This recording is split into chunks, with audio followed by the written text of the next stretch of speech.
पास एक लेजर है, एक प्रिज्म है, ग्लास स्लैब है।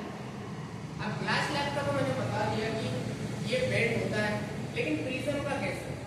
प्रिज्म केस में क्या होता है, थोड़ा सा चेंजेस हो जाता है। प्रिज्म एक पिरामिड की तरह है, ठीक है।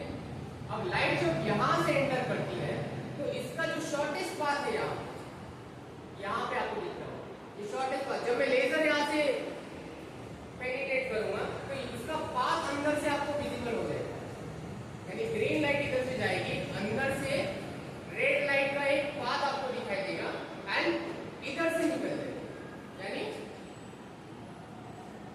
ये यहां से बेंड हुई अंदर से यानी रिफ्लेक्ट हुई। This is incident ray, this is reflected. तो इसके लिए अगर पाथ हमें देखना है तो इसके लिए हमको थोड़ा सा फॉग की जरूरत है, धुएं की जरूरत है।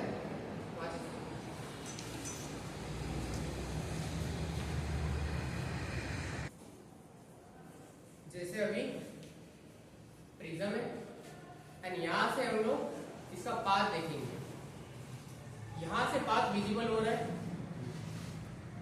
अब इसी पाथ को, ये लाइट रेज है, यहां से मैं पास करवा के देखूंगा, पर पहले लाइट ऑफ कर लेते हैं। Lights off.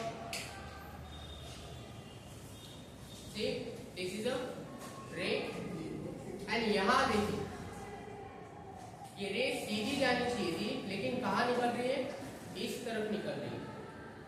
ऐसे सीधी जानी चाहिए थी लेकिन कहां निकल रही है।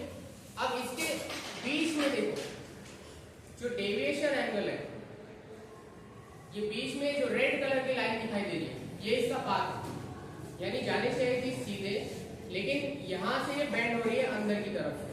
अब इसके ये बेंड होना प्रिज्म में है, लेकिन हम लोग पहले इसमें देख लेते हैं, स्लैब में।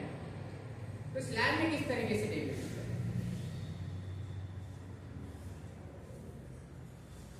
आप देखिए ये पाथ दिखाई दे रहा है, तुमको एक हल्की हल्की लाइन दिखाई दे रही होगी, थोड़ा सा डेविएशन है, ये सीधा जाना चाहिए था, अंदर की तरफ से बेंड हो गया,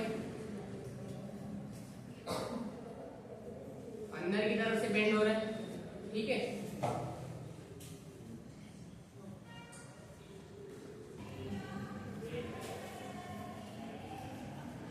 तो लेजर लाइट का पाथ कैसे आपको विजिबल हो रहा है, जाना चाहिए था ये सीधा, लेकिन अंदर की तरफ से ये बेंड हो रहा है। वैसे ही अब बात देख लेते हैं प्रिज्म के थ्रू। प्रिज्म में लाइट सीधी जानी चाहिए, लेकिन अंदर की तरफ से बेंड हो रहा है, और ये लाल कलर का अंदर का पाथ आपको विजिबल हो रहा है, दिखाई दे रहा है। अगर मैं इसको अलग अलग एंगल पे रखूं तो पाथ भी अलग अलग एंगल पे जाएगा, यानी इसका डेविएशन एंगल चेंज होते जाएगा।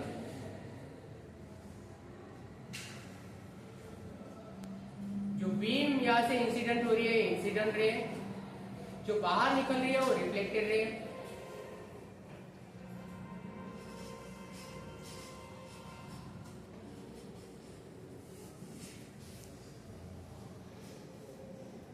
Lights on.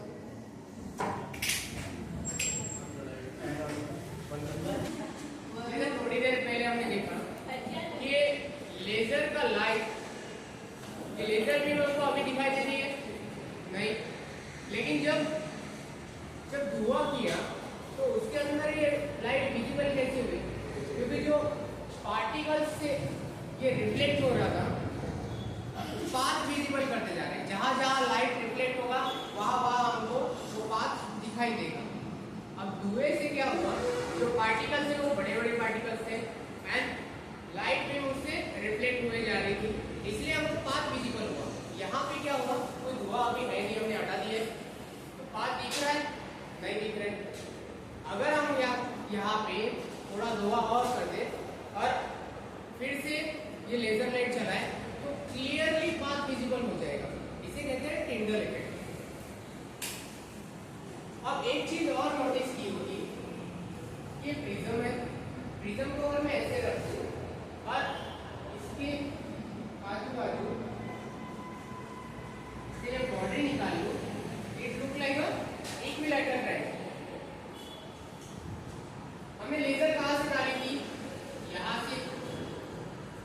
ठीक है, लेजर ऐसे पकड़ेगी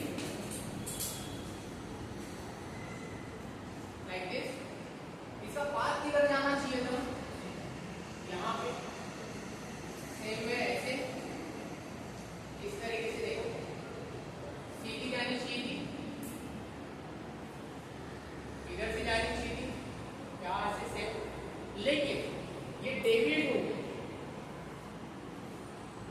ये इसके थ्रू डेविएट हो गई, पर इस पाथ में नहीं गई, ना जाते हुए इस पाथ में गई। यहाँ से अंदर से तुमने एक रेड लाइन देखी होगी जो डेविएशन का पाथ शो कर रहा है, यहां से ये डेविएट होगी नीचे की तरफ चली। This is your incident ray, this is your reflected, and if you extend this rays and extend this ray, the angle between them is the angle of deviation, is the angle of deviation.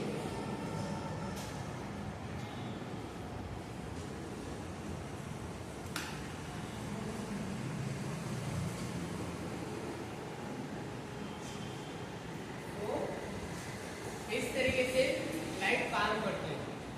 जैसे एक medium से दूसरे medium में जाना है तो light की speed change होगी, यानी लाइट बेंड होगी। अगर स्पीड चेंज हो रही है तो वो अपना पाथ भी चेंज करेगी, शॉर्टकट लेगी। यानी अगर लॉन्ग डिस्टेंस है, जैसे यहाँ पे लॉन्ग डिस्टेंस है लेकिन एयर में है, एयर में है जहाँ पे उसकी स्पीड हाईएस्ट है, उससे ज्यादा हो नहीं सकती, 3 × 10⁸, इससे ज्यादा हाईएस्ट तो हो ही नहीं सकती। अगर होगी तो इससे कम ही होगी। इससे एक नया फिनोमेना पता चलता है, एक नया कांसेप्ट पता चलता है, that we call refractive index. Refractive index denoted by U, refractive